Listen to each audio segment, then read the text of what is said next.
mettre un petit mot. Je viens de vous mettre un petit mot en privé sur le chat. Ah, ok, d'accord, ça marche. Ok, super. Ok. Laisse en prendre connaissance, voilà. Ah, oui, d'accord. Ok, ça marche. Alors, je vais commencer. Peut-être qu'ils nous rejoindront plus tard. Au pire, ils le reverront en replay. Alors, je vais commencer par me présenter. Donc, moi, c'est Aurélie Delgado. J'ai un parcours scientifique, je suis chimiste à la base. Pendant 9 ans, j'étais dans le domaine scientifique, l'analyse de l'eau et les mesures physiques. Ça faisait déjà plusieurs années que je m'intéressais énormément à la spiritualité, que j'avais des facultés que j'avais du mal à comprendre et à contrôler. Si on peut parler de contrôler, ce serait plus à les appréhender. Et je m'y suis intéressée depuis à peu près l'âge de 9 ans, quand j'ai eu un événement traumatisant. J'ai perdu mon papa d'un suicide. Depuis cette période, j'avais beaucoup de visions, j'appréhendais beaucoup de choses, je voyais, j'entendais beaucoup de choses. Et c'est toujours resté un peu latent en moi, ça m'inquiétait. Et en faisant ma vie comme ça au fur et à mesure, j'avais envie un petit peu d'approfondir tout ça, chercher à le développer, chercher à le comprendre. Et c'est en faisant un petit peu ce parcours initiatique, ce chemin, que j'ai développé donc mes facultés de clairaudience, de clairvoyance. J'ai compris qu'elles étaient accessibles à tous et ça m'a surtout énormément aidé à cheminer de mon côté, à faire le deuil de mon papa, à penser des blessures psychologiques liées à ce traumatisme.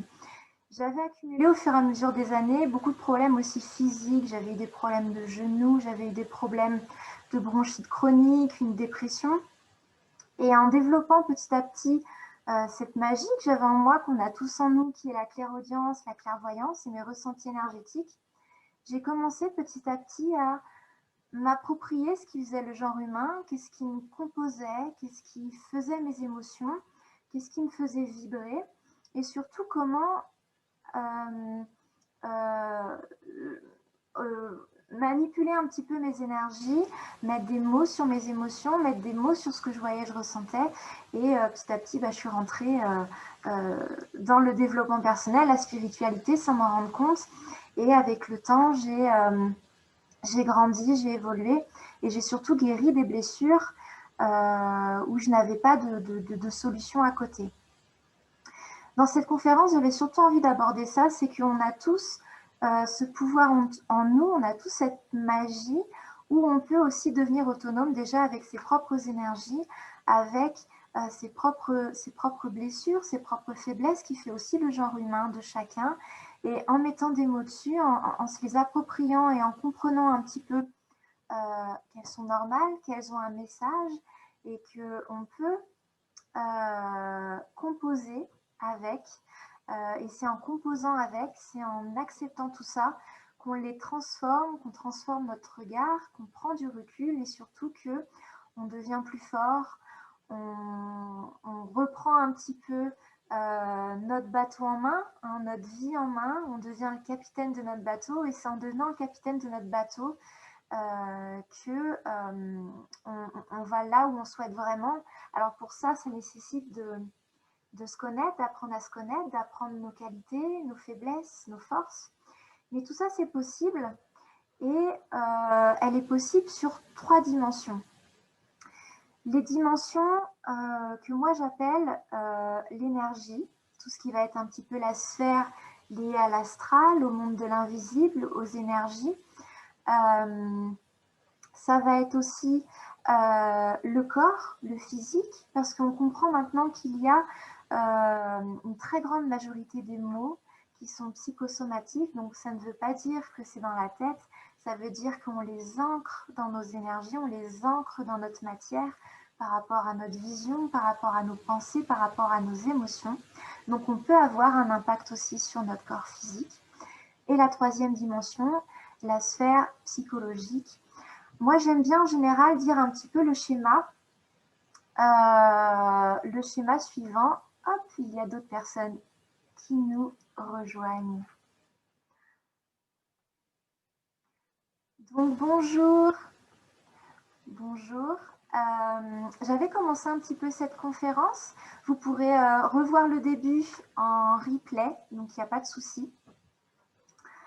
Alors, je parlais que pour reprendre un petit peu le pouvoir sur notre vie, le contrôle sur notre vie, on peut avoir une action particulière sur 3 dimensions, les 3 sphères qui font vraiment l'intégrité humaine, notre humanité dans son entièreté, qui est l'énergétique, tout ce qui va être lié au subtil, à l'invisible, ce qu'on va encoder avant que ça s'ancre dans la matière. Donc il y a l'énergétique, il y a le corps physique, parce qu'on comprend maintenant qu'il y a une grande majorité des maux physiques qui sont psychosomatiques, les pensées, les émotions.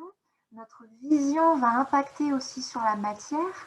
Et il y a aussi la sphère psychologique qui laisse une empreinte de ce que l'on a vécu dans notre vie, une empreinte émotionnelle, une empreinte psychologique, des blocages, des peurs, des obstacles.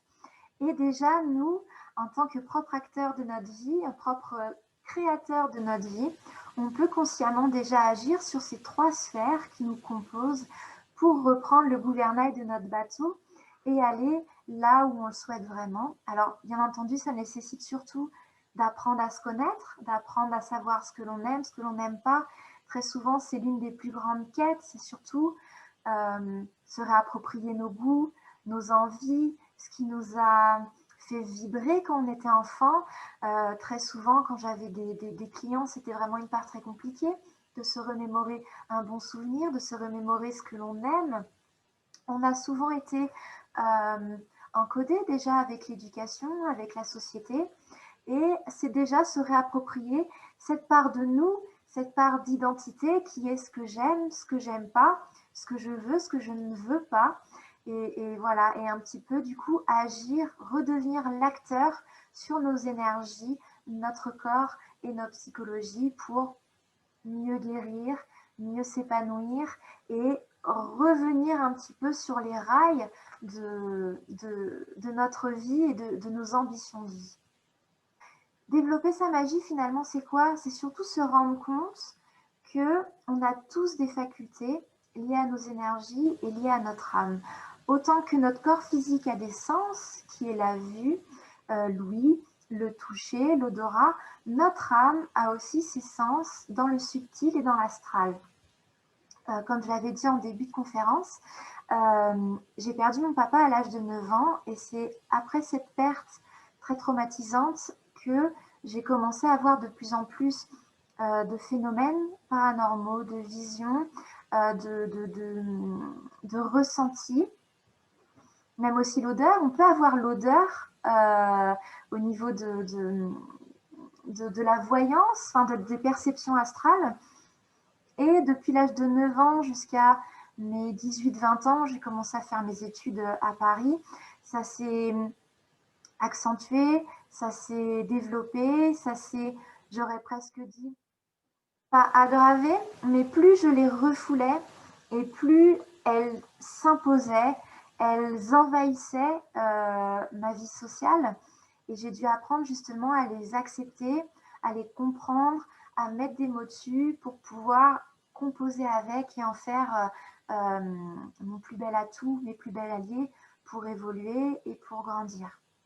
Donc c'est à la suite de ce deuil-là que j'ai commencé à avoir des rêves un peu prémonitoires, des sensations, des visions.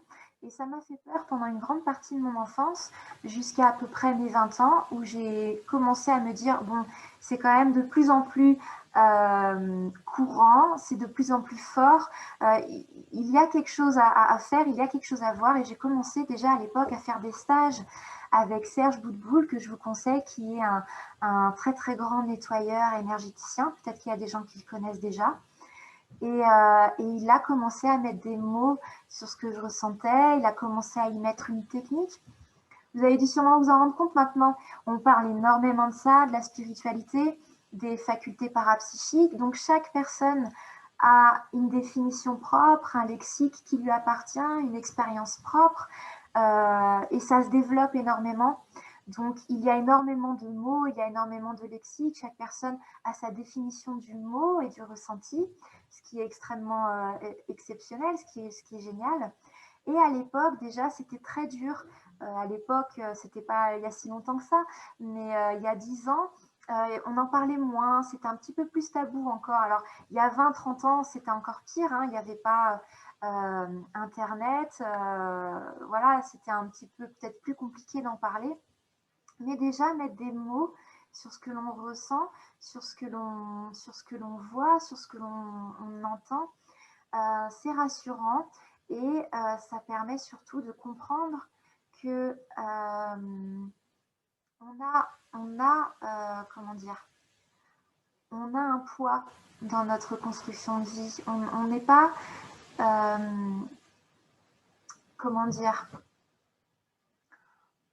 on n'est pas,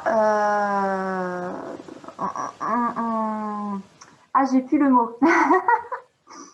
Mais on peut décider en conscience de construire une vie qui nous ressemble en guérissant ces 3 dimensions. Et on peut surtout reprendre le pouvoir de nos sens, de nos perceptions et les utiliser pour guérir de traumatismes et guérir de choses qui auraient pu nous affecter ou qui nous affectent encore aujourd'hui. Très souvent, on a l'impression qu'on est un petit peu dans un courant, qu'on est emmené à contre-choix vers une destination où justement on n'a pas le choix. Et reprendre un petit peu ces dimensions-là, c'est aussi reprendre un petit peu le fil et décider de dire voilà, dès maintenant, je décide de changer ma vie et de reprendre les choses en main. Aujourd'hui, je me suis relevée de tout ça, je me suis relevée du deuil qui laisse forcément des empreintes après psychologiques parce qu'il y a le traumatisme, le processus de deuil à faire, mais ça laisse aussi des marques. Ça peut laisser la blessure de l'abandon, ça peut laisser la blessure du rejet, de l'injustice, etc. Et du coup, en soignant tout ça, on peut aussi le traiter dans la sphère énergétique, dans les mémoires cellulaires, dans les mémoires énergétiques et sur le corps, parce que tout ce qui est ancré dans l'énergie va petit à petit se matérialiser dans la matière. Ce parcours, donc, il y a d'abord donc le parcours énergétique, nettoyer justement les charges liées au traumatisme, aux blessures émotionnelles qui ont laissé une empreinte, comme on l'a vu sur les cellules. Nettoyer ça, c'est un petit peu remettre son système énergétique à zéro, c'est un petit peu le recalibrer pour repartir sur une nouvelle route, sur une nouvelle voie. Donc il y a les soins énergétiques, il y a des routines à appliquer un petit peu tous les jours. Il peut y avoir aussi le Reiki. Pour les personnes qui ont été initiées au Reiki, il y a des autotraitements à appliquer un petit peu tous les jours. Et une fois qu'on a nettoyé toutes ces énergies-là, on peut mettre en place aussi des protections énergétiques dans l'astral. Donc, il y a des exercices aussi pour se protéger parce que chaque pensée a un impact aussi dans la matière. Donc, se protéger des formes de pensée, qu'elles soient aussi des entourages ou de nous-mêmes, peut aussi nous protéger dans notre vie, dans nos choix.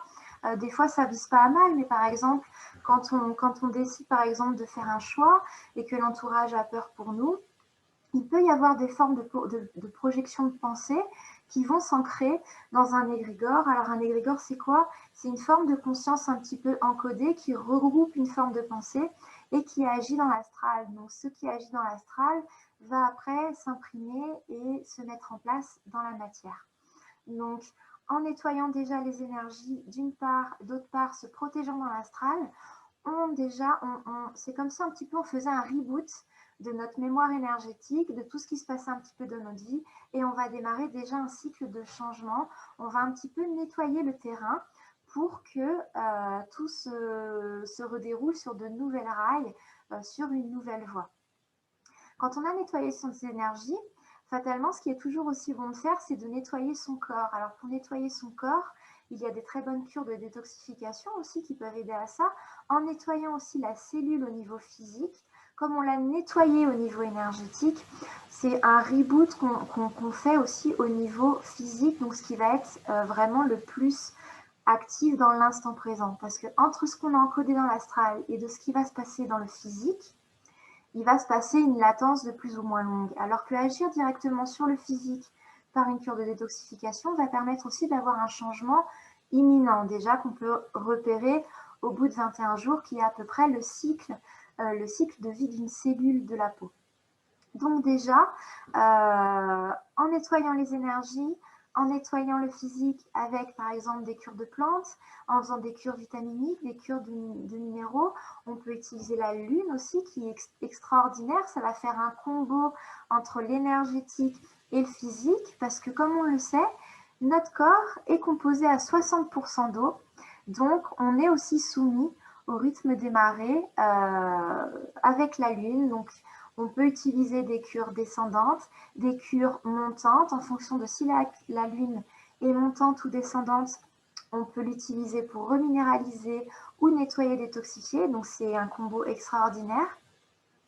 Et fatalement, une fois qu'on a nettoyé nos énergies, nos cellules au niveau du corps, au niveau de la matière, il ne reste plus qu'à enlever un petit peu les blocages. Ce qui peut nous bloquer souvent, ça va être la peur que, par exemple, un événement se reproduise, la peur qu'un accident ressurgisse, etc., etc. Quand on a vécu un traumatisme, il va se mémoriser dans l'énergétique, il va peut-être laisser une trace dans le physique s'il est psychosomatisé ou si on a eu un accident physique. Et par la suite, ça laisse aussi une empreinte psychologique de la peur que ça se reproduise ou une croyance limitante de je ne suis pas capable parce que la dernière fois il s'est passé ça, etc., etc. Nettoyer aussi ces obstacles, enlever un petit peu, lever tout ça, c'est surtout aussi se permettre, s'autoriser et oser réessayer, aller de l'avant et passer un petit peu les schémas limitants ou les schémas répétitifs. Donc pour ça, ça va être de prendre conscience que oui, on a tous des croyances, c'est tout à fait normal, sans croyances, on n'existerait pas, mais qu'il y a des croyances qui malheureusement nous limitent sur un schéma qui est peut-être familial, qui est peut-être ancestral ou qui est peut-être de notre propre expérience, parce qu'elle s'est répétée, répétée, répétée. Mais il est tout à fait possible de renverser la balance, il est tout à fait possible de retourner cette croyance en quelque chose qui va nous booster, qui peut être moteur. Et pour ça, il suffit de l'identifier. Qu'est-ce qui me limite à l'heure actuelle? Qu'est-ce que je pense ne pas être capable alors que j'en suis tout à fait capable? Nous avons tous les mêmes outils, nous avons tous des capacités extraordinaires. Donc, qu'est-ce qui me limite? Et une fois qu'on l'a identifié, c'est le plus dur. Mais une fois qu'on l'a identifié, il existe des outils extraordinaires de PNL ou de visualisation aussi par l'énergétique pour lever les obstacles et oser tout simplement à vivre sa vie. Donc, on peut développer sa magie sur ces trois aspects-là, en prenant conscience que oui, on a la main mise dessus et on peut tout à fait être le créateur d'une vie épanouissante, d'une vie qui nous ressemble, et on peut tout à fait être le créateur de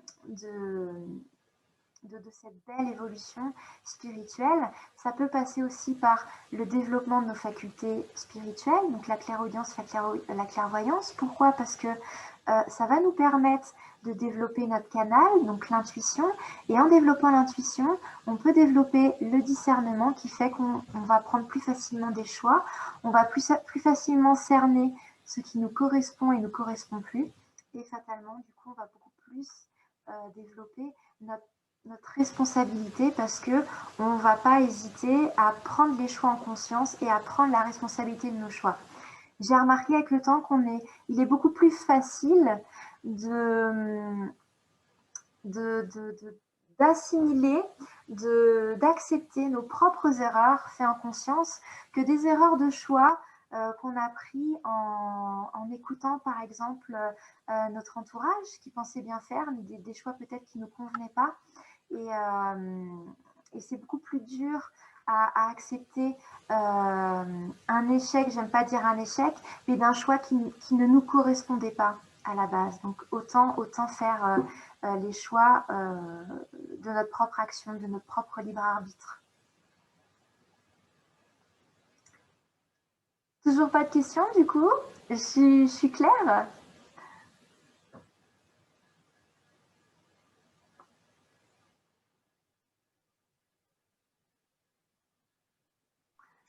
Oui, oui, pas de souci. C'est très clair. Ok, super. C'est super, ça marche.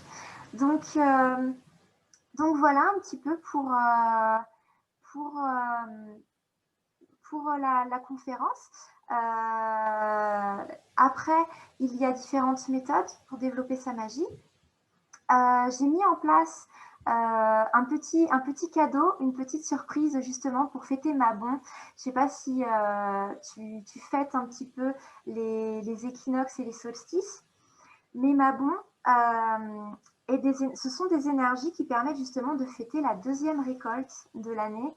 Donc, c'est la dernière récolte de l'année. Et pour fêter cette récolte, je me suis dit qu'il était temps que chacun puisse récolter les fruits de son développement, de sa belle évolution, de son humanité. Donc, pour l'occasion, pour ma bon, j'ai fait un petit cadeau sur une offre que je fais de formation en ligne qui permet justement de développer les trois sphères, les trois dimensions humaines, donc l'énergie, le corps et la psychologie.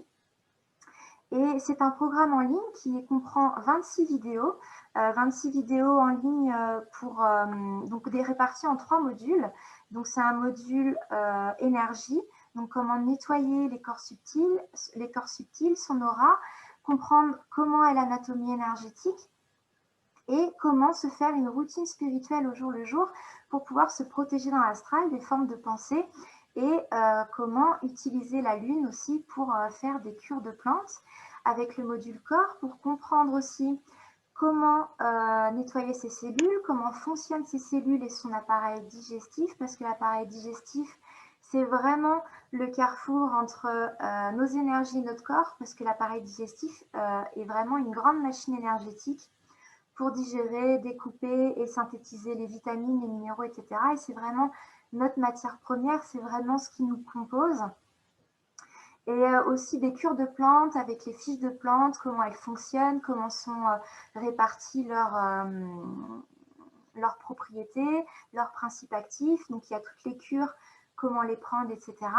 Et un module psychologique pour expliquer un petit peu comment fonctionne une peur, comment fonctionne une croyance, si elle est limitante ou pas, comment l'identifier et surtout comment la déverrouiller pour pouvoir penser ses blessures de l'âme, mais surtout aller de l'avant et récolter la vie la plus épanouissante pour nous.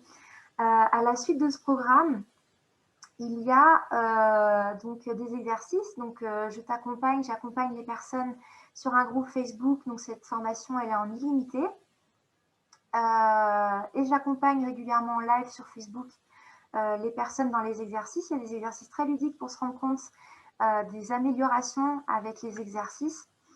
Et voilà, c'est un petit programme où je fais un cadeau. Je fais un cadeau de moins 30% qui est valable jusqu'au 15 octobre à minuit. De moins 30%. Donc, la formation, elle est à 269,50 € au lieu de 385 €, accessible à vie. Donc, 26 vidéos. Il y a 3 mantras audio à chanter avec les fiches explicatives, 6 cures naturelles. Il y a 3 méditations guidées pour identifier et lever les blocages et les peurs. Et il y a les cures naturelles et il y a un tuto pour comment utiliser le pendule qui est cadeau avec un e-book explicatif. Voilà, donc tout ça c'est accessible pendant 7 jours. Tac, je mets le lien là si jamais tu es intéressé et si jamais tu as des questions, n'hésite surtout pas à m'en poser. En tout cas, ça a été... j'ai beaucoup parlé. Si jamais tu as des questions, tu as envie qu'on développe un sujet, C'est l'occasion.